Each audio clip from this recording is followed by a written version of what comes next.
welcome back to my channel. Before we continue to this video, click like and subscribe button to support us, and you will get daily updates, okay?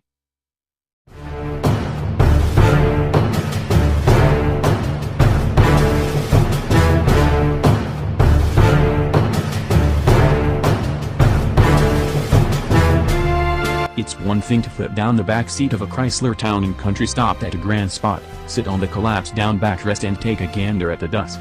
It's something else to stop a Rolls-Royce Cullinan on an also picturesque spot and use the, ahem, Rolls-Royce Viewing Suite.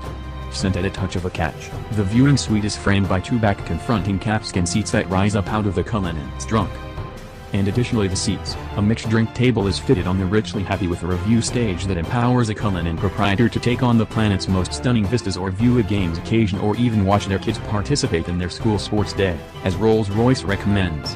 While not unequivocally said, it's most likely additionally flawlessly reasonable for a rear-end party with a couple frosty ones got from a cooler while a ball game plays on a versatile TV. Be that as it may, as Rolls-Royce says, wherever one ventures, the Rolls-Royce Cullinan Viewing Suite ensures the best seat in the house. The Cullinan is probably going to throw away its camouflage come Geneva time 1 month from now. Late covert operative shots have portrayed the extravagant SUV with suicide rays and treeways, a component that most expansive SUVs don't have.